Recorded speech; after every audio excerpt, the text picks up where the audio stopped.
भाग एक चौपाल का कठोर न्याय। पाली गांव में उस दिन एक खबर ने हलचल मचा दी थी। सदियों पुराने गांव के नियम को तोड़ने की हिम्मत किसी ने नहीं की थी, पर एक बंजारन ने उसे चुनौती दे डाली थी।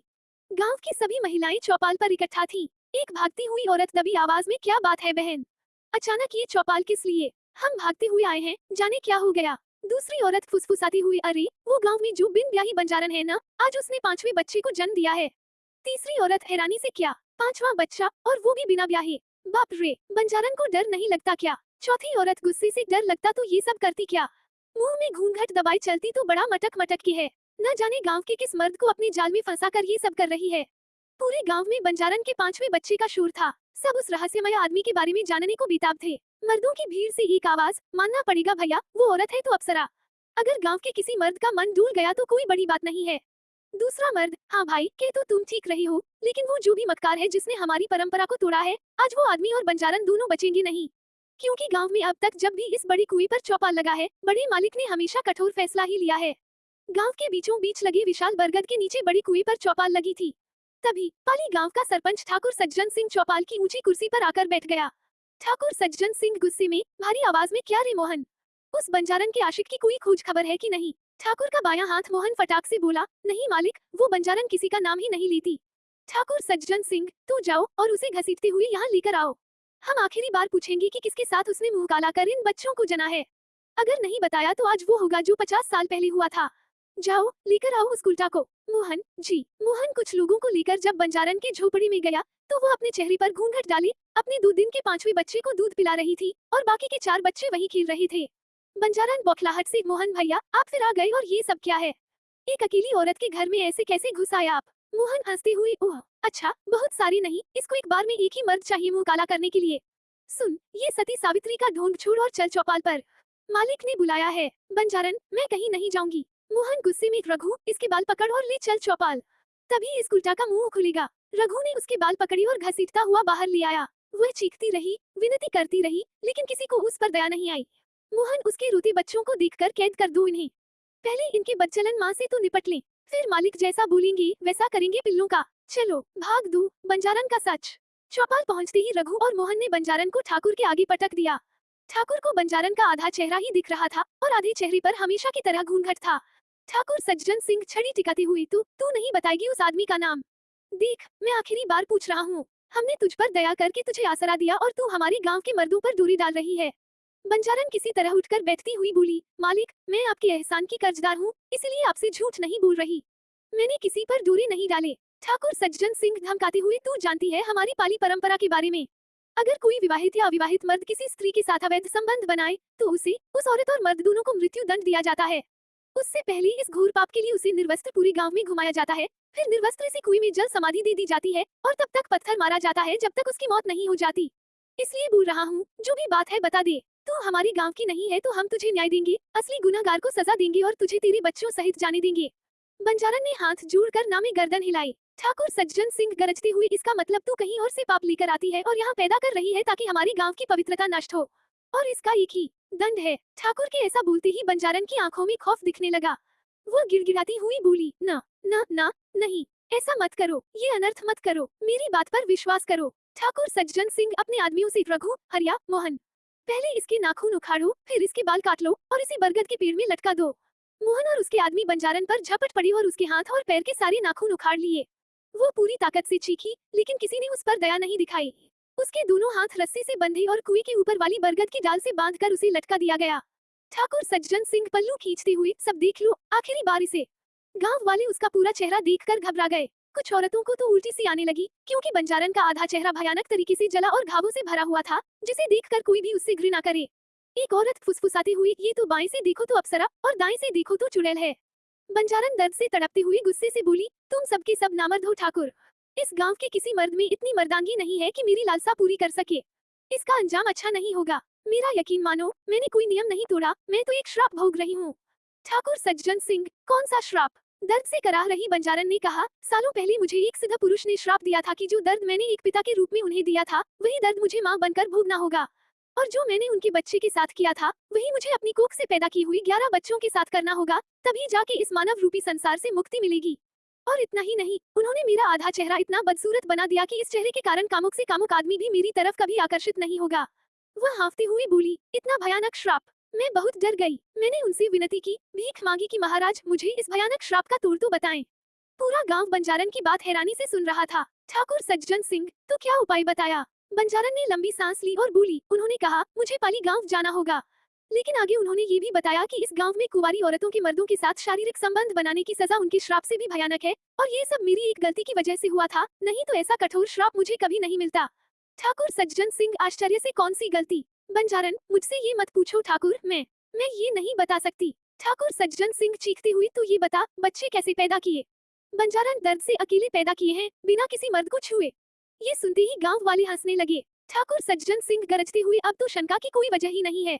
इसे लगता है इसके इस आधे जले हुए चेहरे को देख हमें इस पर दया आएगी और ये इसका फायदा उठाते हुए किसी सिद्ध पुरुष के नाम की कहानी सुना के हमें बहका लेगी। अरे बनाओ इसकी जल समाधि, समाधि, समाधि। सब चिल्लाने लगे और बंजारन की आवाज उस भीड़ में दब गई। ठाकुर सज्जन सिंह के लोग उसके कपड़े खींचने लगे। ठाकुर सज्जन सिंह गांव वालों को देखते हुए, जो भी पाली गांव का उसूल और नियम भूल गया हो वो अच्छी तरह से देख ले, उसका यही हाल होगा। सबने मिलकर बंजारन की साड़ी फाड़ डाली थी। दर्द से कराह रही बंजारन के बदन पर अब ब्लाउज और पेटीकोट था। हाथ में मशाल लिए ठाकुर ने एक ही झटके में उसका ब्लाउज फाड़ा तो उसकी आंखें फटी की फटी रह गईं। उसने उसकी पीठ पर बने निशान को देखा। उसने आज से पहले इस निशान के बारे में सिर्फ सुना था। ठाकुर सज्जन सिंह हैरानी से, ये इसके शरीर पर कैसे? मोहन, क्या हुआ मालिक? कौन से निशान की बात कर रहे हैं आप? ठाकुर सज्जन सिंह फुसफुसाते हुए, चुप कर मूर्ख, तू नहीं जानता इसके बारे में। एक काम कर, पहले इसके शरीर का वो निशान आग से जला दे, फिर इसे जल्दी से कुएं में फेंक। मोहन ने तुरंत हाथ में पकड़ी मशाल बंजारन की पीठ में बने उस निशान पर लगा दी। दर्द के मारे बंजारन चीख पड़ी। आह! उसकी चीख इतनी तेज थी कि किसी का भी दिल दहल जाए। बंजारन ललकारते हुए, ठाकुर, तूने सोई हुई शेरनी को जगाया है। अब देखना तेरे इस पाली गांव में ये शेरनी कैसे नरसंहार करती है, और ये गांव जन्मों जन्मों तक इसकी सजा भुगतेगा। पीठ का निशान जलने के बाद मोहन ने रस्सी में भी आग लगा दी और एक भयानक चीख के साथ वो उस कुएं में गिर गई।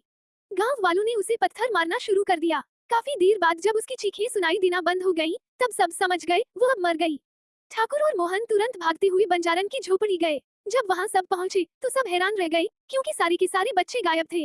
भाग 3:25 साल बाद, रहस्यमय वशीकरण। ठीक 25 साल बाद पाली गांव में कुछ लोग उसी कुएं के पास खड़े थे। उनमें से एक नीली आंख वाला लड़का छलावा, जो इसी गांव का रहने वाला था, कहता है, ये वही कुआं है जिसके बारे में अपने लोगों के मुंह से सुना है।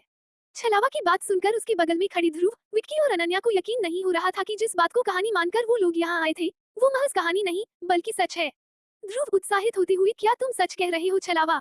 मेरा मतलब है, सच में उस औरत को जिंदा जल समाधि दे दी गई। छलावा मुस्कुराता हुआ, और नहीं तो क्या, आप शहरी लोग इन सब बातों को हल्के में लेते हैं, लेकिन जब सच्चाई से सामना होता है ना, तब पता चलता है। ध्रुव मन में सवाल, यार वो उसके नाखून क्यों निकाल लिए थे? छलावा कहते हैं, अगर जिंदा इंसान के शरीर से अगर मरने से पहले नाखून और बाल निकाल लिए जाएं, तो उसकी आत्मा चाह कर भी कभी भटकती नहीं है, वो पूरी तरह से शांत हो जाती है। विक्की हैरानी से, उसे तो श्राप मिला था, न कि उसे मोक्ष नहीं मिलेगा। फिर क्या हुआ? छलावा मुस्कुराते हुए, बस इतना समझ लो बाबू, तांडव हुआ था, तांडव। ध्रुव, और उसके बच्चों का क्या हुआ? छलावा, ये राज आज भी राज है, किसी को नहीं पता। अनन्या उस कुएं के चारों तरफ देख रही थी। कुएं से लगकर खड़ा हुआ विशाल बरगद का पेड़ डूबते सूरज की रोशनी में चमक रहा था। कुएं के ऊपर एक बहुत भारी सा लकड़ी का ढक्कन रखा गया था, जो पुराने होने की वजह से कहीं कहीं से टूटने लगा था। जैसे ही अनन्या की नजर कुएं के पिछले हिस्से पर पड़ी, वो उस तरफ बढ़ने लगी। छलावा ने उसे रोकने की कोशिश की। छलावा, रुको, कहाँ जा रही हो? अनन्या ने ध्यान नहीं दिया। ध्रुव और विक्की भी उसके पीछे पीछे गए। कुएं के पीछे बरगद के पेड़ वाले हिस्से में पहुंचकर उन्होंने देखा, कुएं के पिछले हिस्से में हर जगह एक गोल सा निशान बना था, जिसके अंदर स्टार जैसी आकृति थी और बीच में संस्कृत में कुछ अजीब से शब्द लिखे हुए थे। यह आकृति बरगद के पेड़ के चारों हिस्सों में बनी हुई थी। अनन्या हैरानी से, यह क्या है? कहीं ये वही निशान तो नहीं जो उस बंजारन के पीठ पर बने थे? छलावा समझाते अरण के हैं। ध्रुव, विक्की, अनन्या एक साथ, वशीकरण। छलावा, ये वशीकरण वाले निशान तब बनाया जाता है जब हमें किसी आत्मा को वश में करना होता है। अनन्या डरते हुए, मतलब? वो ध्रुव के बिल्कुल पास जाकर खड़ी हो गई। ध्रुव धीरे से किया, तुम घबरा क्यों रही हो? भूल गई क्या, हम यहाँ यही सब तो जानने आए थे। विक्की ने अपना मोबाइल निकाला और फ्लैश जलाकर उस कुएं के ऊपर रखे ढक्कन के दरार के बीच से झांकने की कोशिश करने लगा। छलावा रोकते हुए, ये क्या कर रही हो? अगर गांव के किसी इंसान ने तुम्हें कुएं के इतने नजदीक देख लिया तो गजब हो जाएगा। देखो, यहाँ की जो भी जानकारी थी वो मैंने तुम लोगों को दे दी, अब चलो, यहाँ रात होने वाली है। अनन्या हमदर्दी से, तुमने ये नहीं बताया कि आखिर उस औरत ने वो 5 बच्चे कैसे पैदा किए थे?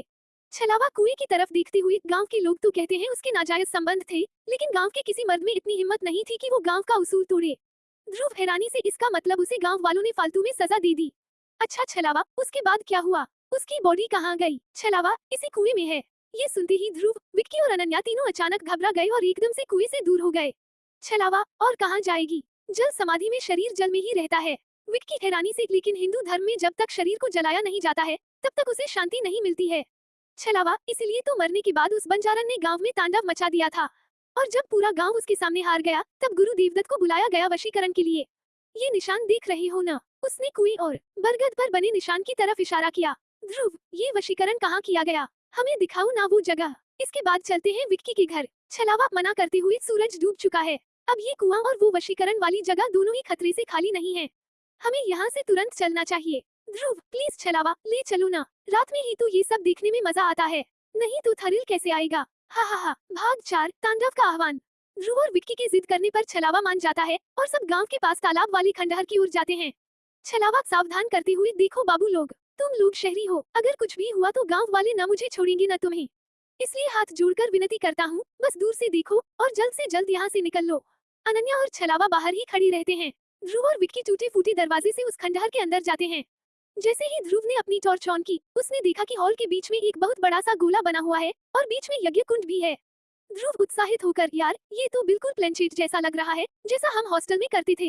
यार अनन्या को बुला, उसको दिखाते हैं। विक्की अनन्या को बुलाता है। अनन्या और छलावा दोनों अंदर आते हैं। छलावा, डर से दूर हो जाओ उससे। इसी कुंड निशान के माध्यम से वशीकरण किया जाता है। ध्रुव, यार विक्की, क्यों ना हम आज एक बार फिर से ट्राई करें, जैसा हम हॉस्टल में करते थे। क्या कहती हो अनन्या? अनन्या घबराते हुए, तुम लोग पागल हो गए हो क्या? हम बस यहाँ ये सारी चीजें देखने आए थे, हमें इनके साथ कुछ करना नहीं है, प्लीज चलो यहाँ से। ध्रुव हंसते हुए, अरे डियर, हम बस कॉलेज की पुरानी यादों को ताजा कर रहे हैं और फोटो खींचेंगे, बस और कुछ नहीं। आ जाओ, सब लोग अपनी अपनी जगह पर खड़े हो जाओ। विक्की ने अपने बैग से कैंडल निकाली और बीच कुंड पर चारों तरफ जला दी, लेकिन उसमें से एक कैंडल को नहीं जलाता है। पहले तो छलावा मना कर रहा था, लेकिन ध्रुव और विक्की के बार बार कहने पर वह भी गोली में खड़ा हो गया। सबने आपस में एक दूसरे का हाथ पकड़ लिया। ध्रुव, यार विक्की, वो मंत्र याद है ना? हे भटकती आत्मा, मेरे पास है तेरी मुक्ति का मार्ग। तू दे मेरा साथ, मैं दूंगा तेरा साथ। आ, बुझी हुई दिया को जलाकर अपने आने का सबूत दे। विक्की, हाँ याद है ना? और जब उसे भेजना हो तो कहेंगे, दिल से परमात्मा को याद कर, वो जरूर तुझे अपने पास बुलाएगा। जा और सारी कैंडल बुझाकर जाने का सबूत दे। सभी लोग हाथ पकड़कर खड़ी हो जाते हैं और एक साथ आत्मा को बुलाने वाला मंत्र पढ़ते हैं। जैसे ही आंखें खोलते हैं, तो देखते हैं सारी की सारी कैंडल बुझ चुकी थी। पूरे कमरे में घनघोर अंधेरा छाया था। ध्रुव ने फटाफट अपनी टॉर्च निकाली। जैसे ही उसने टॉर्च चालू की, अनन्या गायब हो चुकी थी। ध्रुव आश्चर्य से, अनन्या कहाँ चली गई? छलावा, तुमने क्या कहा था कि वह जब आएगी तो सारी कैंडल जलेंगे, लेकिन यहाँ तो सारी कैंडल बुझ चुकी हैं। इसका क्या मतलब हुआ? विक्की बौखलाहट के साथ, अरे ये सब मजाक है यार छलावा, पहले अनन्या को ढूंढो, वो कहाँ चली गई? छलावा तेजी से, शहरी बाबू, ये सब मजाक आपके लिए हो सकता है, उस बंजारन के लिए नहीं। हमें तुरंत यहाँ से निकलना चाहिए। मेरा घर पास में ही है, वहाँ चलते हैं, फिर देखते हैं अनन्या को कैसे ढूंढना है। ध्रुव और विक्की दोनों घबराए हुए थे कि आखिर अचानक से अनन्या कैसे गायब हो गई। वे भागते हुए छलावा के घर के पास पहुंचे, तो वहाँ जो उन्होंने देखा, उन्होंने सोचा भी नहीं था। अनन्या छलावा के घर के पास एक गोल घेरे में बैठी हुई थी।